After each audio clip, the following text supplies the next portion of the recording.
Their program is where we have our law enforcement officers come out to every school, and we have programs for elementary, middle school, and high school.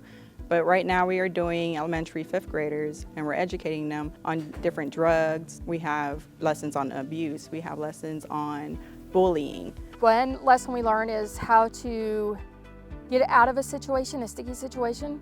And we do some role plays with that, and they have to choose if they're gonna walk away, if they're just gonna say no, if they can give an excuse. And then we talk about the good and bad consequences of their choices. So we give them a scenario, and then they have to decide, they have to write down their good choices, their bad choices, and they have to figure out which one's gonna be best. Well, today's lesson was pretty much learning about the health effects of tobacco and alcohol, and giving them examples of what it can do, how it can affect you and tobacco. And they learned a lot. Look how fast she caught that. Wow, right? So do you think she would have caught that as fast and had a good reflex if she was under the influence of alcohol? Tell me about DARE. What have you learned since you've been in DARE? Stay off tobacco, drugs, and alcohol. Anything that isn't allowed under the age of 21, don't let them use it.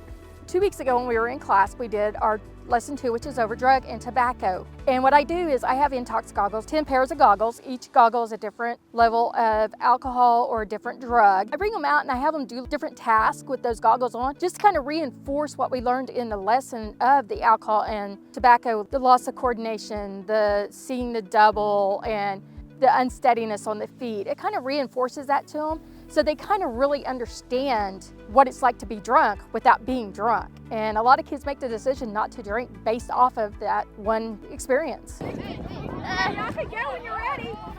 I don't know what to do. How many fingers am I? They're there! The DARE program. It's pretty good. It's really fun, and I learned new things. And the thing we did today, that was really fun. I learned how to experience, and I don't want to do that again. Now with the DARE program, now that they have this new curriculum out, I love that they are touching more on today's generation. So not only does it cover tobacco and alcohol, but now they're covering more on the cyberbullying and bullying in general. They're also covering vapes. They're doing vapes more now, and that's another lesson that they can also be educated on. Over the 18 years that I've been teaching it, I've been through 3 curriculum rewrites. So I've had to go back to school and learn how to teach the new curriculum 3 different times. About every 10 years, DARE will go through and completely redo their curriculum. And then we have to go back and learn how to teach it again. So it's not the same old DARE that the parents have gone through. This is totally different. I wanted to really become a DARE officer just because I wanted to connect more with the kids and to just have a connection with them, let them see that we are here for them, their safety, and we can teach them a lot of things that, you know, they probably won't be able to learn. I've been teaching DARE for 18 years, almost 18 years, and I still have my previous DARE kids come up to me and go, I still use the DARE decision-making model to make decisions today in my life.